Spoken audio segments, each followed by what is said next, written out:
it's me again, Addie. Sometimes we just want to draw something. Like we're in the mood to draw. We're picking our pen, our tablet, our paper, our pencils, but we just have no idea what to draw. And you're like, okay, now what? I just look at a blank page for all day? No, I got you, and I will hopefully 100% help you fix this. So first of all, the most amazing and powerful tool or website, which is Pinterest. I do not understand and will not understand any artist who will not use Pinterest, because Pinterest have genuinely helped me so much with improving, with ideas, with just fixing my mood, honestly, because it's so pretty. I see so many pretty art in there. What do you do in Pinterest? You literally just browse for whatever things you like. Have any collection of drawings you like, colors you like, animals you like, memes you like, literally anything. For example, I literally have a whole collection just for eyes. Any like nice drawing of an eye that I really like, and I just like, okay, I want to draw that one day, or I want to take inspiration of like something of the eye, the eyelashes, the colors, the shape. I just put it in that collection and forget it. And then later, when I have no ideas, I come back to it and I'm like, bruh, this is exactly what I wanted, exactly when I need it, and I love it. It is so fun, and it feels like I don't have to overwork my brain, because as they say, work smart, not hard. And this is not cheating. This is not taking a shortcut. This is taking a shortcut, but in the right way. You should have reference all the time, honestly. And I hate every time as a young artist when I thought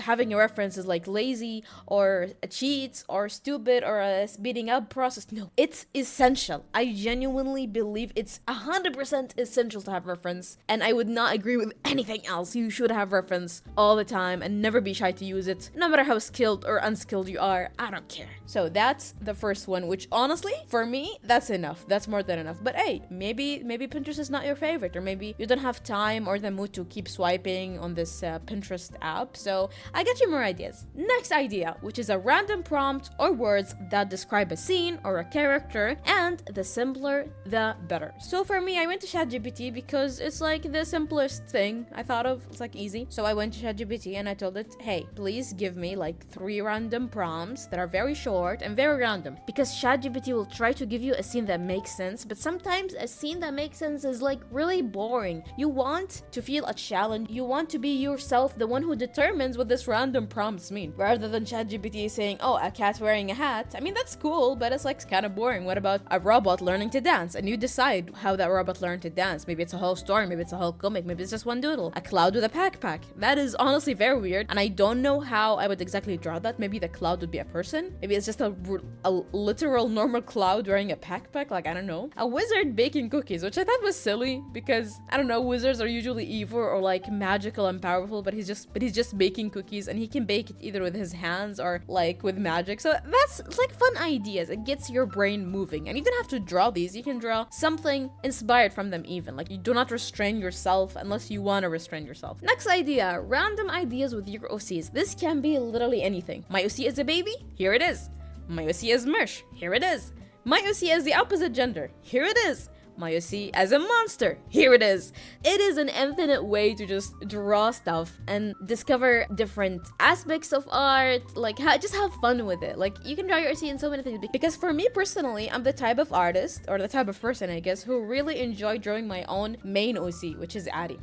Myself, obviously. So for me, this is really fun. Some other people might enjoy drawing other characters, like from anime or cartoon, or maybe their friends. So if that's the case, you can draw those characters in different situations as well. Like, it doesn't have to be yours, see? So that really gets your gear moving, it gets you thinking, and gets you to even draw your character more. Why not? Next one, which is similar to the prompt, which is a random emoji combo. This one is more fun to me because it's more visual. Like, I don't have to read words, I just look and like, I can imagine. First one I have here is a leaf and a puzzle and sunglasses. And honestly, I don't know what this could be. This could be someone who's wearing sunglasses solving a puzzle in like the fall, but this is maybe more of a boring approach. I don't know, you tell me what you think. Other one, melon, key, and a bunny. This is very random, honestly. It can be anything. Maybe it's a door made out of melon, and the bunny has the melon key or something like that. Books, butterfly and a hat. This can easily be like, oh, this is a magician with a butterfly side character, and he really loves reading books. Like, this can be a character immediately. Very fun, very creative, juices inducing, and I love it. It's so good. And you can ask your friends, you can ask your followers, you can ask ChatGPT, as I said before. It is so nice. Another one, redraw old art or even other people's art. So here I have an old drawing from 2017, very long time ago. Very simple art, and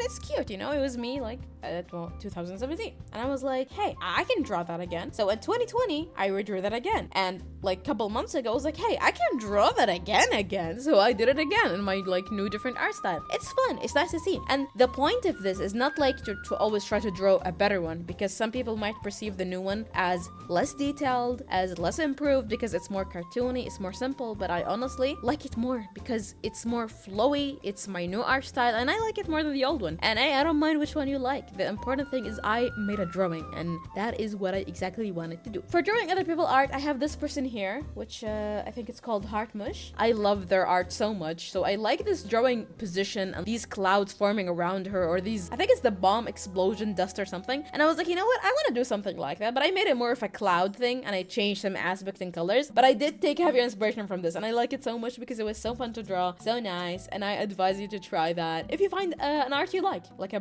pose you like, a color you like, whatever. And last but not least, draw your friends. Honestly, drawing art for friends is so fun because seeing the reaction is always the most satisfying thing. For example, here I took this base that I found on Pinterest, and I took it as a reference and drew this drawing on the right. And I thought it was so funny because I had my friend that I always bully and be mean to, jokingly of course. I had her at the bottom right, like she's annoyed, and that was so funny to see her reaction. For the other one, I saw this meme and I thought, oh my god, I have to draw my friends in that pose because it's so funny. So I drew one of them dead, one taking a selfie with it, and one is like, hey, yay, this is fun, and like the other one is holding a camera. So you don't really have to follow the pictures to like the literal sense. It's okay to change things, of course, because I didn't like that they were, you know, giving them the middle finger. I just didn't like that for me. So I changed it, and it was fun. I like it so much. So now, if you actually manage to get an idea out of all the things I just said, but you still have a problem, like you feel like you just don't want to draw it, or you can't get moving, or it's just not working, maybe one of these little tips can help you. So first one, try to draw on a different app or website for a change, you know. It's fun. Maybe draw on the whiteboard Fox, like I think we all know that website. It's like a Canon event. Maybe change your app like Medibang, PixArt, Procreate, Photoshop. Even if you hate it, maybe it's just fun. Maybe it's just fun to change it up. Literally anything. Sometimes that can really gets you out of the zone, and maybe like just something about it is sometimes fun. When I feel like I don't want to draw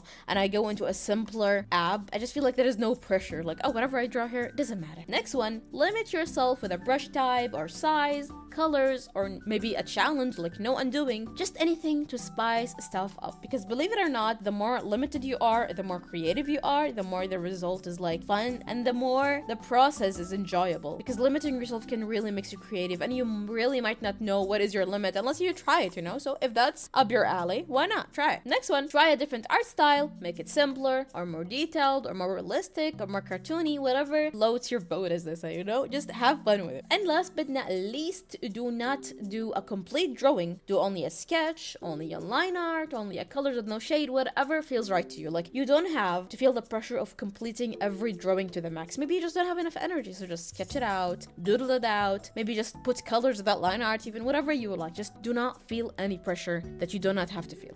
That was a lot of me blabbering. That was really nice. I really enjoy these stuff because they really help me draw. So now for the finale. So let's say maybe for some reason after all those stuff that I just said, you really feel like it didn't even help you a little bit. Like, you genuinely feel like you are the same from the beginning of this video. So there could be a possibility that you're suffering from one of the next 4 things I'm gonna say. Number 1, you are too picky, because I was like that too, and kind of still am. You could be really picky and you don't want to draw anything but the thing you just imagine in your head, or the one pose, or the one character, or the one scene. If you feel like that's holding you back, you know, just try to be more open to options. Don't close the doors on yourself. I know as a picky person, like, you don't want to change your opinion or change your aspect of something. Like, I know how it feels, but you gotta try stuff. I know it's like not that fun to get out of your comfort zone or what you like, but you might not regret it. Number 2, you just need rest. Even if you didn't draw for a long time, maybe you are not mentally resting enough. Sometimes we would take a break and we would not feel any better, and that is because we're not actually resting. We're just putting it on a side, we're just procrastinating, we're just trying to forget it, but it's not getting better, it's not fixing, and that's because you're not mentally resting correctly. So if you feel pressure to improve, if you feel pressure to draw, if you feel pressure to post, relax on yourself. Give yourself a breather. It's okay. You don't have to push yourself so hard. You draw because you love drawing. You draw because you want to draw. You draw because that is your thing, not because anybody's forcing you, not because you should have a certain improvement fast enough or this sort of level. It's okay. Take a deep breath and just enjoy the journey. Number 3, art block or burnout or a skill issue. And I know that sounds like an insult, but wait, let me explain, because I don't mean it in a bad way, I swear. What I mean when I say a skill issue, as a young artist before, when I didn't know how to draw almost anything, I always would imagine something in my head, I'll try to draw it, and I'll fail miserably. I wouldn't even get a result. It will be just the start and I'll just fail. And that would crush me. It would make me lose motivation. It will make me feel terrible. It will make me be harsh on myself, and that is the mistake I was doing. Of course, I just picked a pen. I can't draw like a realistic human being. I can't draw anything. I'm just in the beginning, so you can't expect yourself to draw something you never practiced before. If you just can't draw, do not try to draw something you can't draw, you know? It's like, if you can't fly, do not try to fly. Go in an airplane, you know? I don't know if that even makes sense. And I know that might sound like me saying stay in your comfort zone, but that's not what I mean. Pick something near your comfort zone. Pick something that is fun. Pick something that you can at least manage to begin to draw. And honestly, if you feel like you can't draw, you're not supposed to draw out of your comfort zone. You're just supposed to draw. You wanna keep drawing. You wanna keep it happening. Because if you just only draw for practice and getting better all the time, I feel like you're gonna genuinely hate art. Like, it's not fun. Unless you wanna do that, which is good for you, but I'm gonna hate art if what I only do is always try to improve, purely improve. Like, I wanna draw a silly doodle within exactly my comfort zone. That's fine. So yeah. And 4th, which is the last thing I might be able to help you with, you might be a perfectionist. And if that is true, then go check my other video about perfectionism. It might help, because I am too myself, and it genuinely affects everything in my life. Not just art, not just videos, not just studying, everything. Literally everything. So yeah, that's all I have to say for this video. Hope to see you soon. Sooner than this time, which took a long time. And love you guys. Bye bye. A lot of babbling.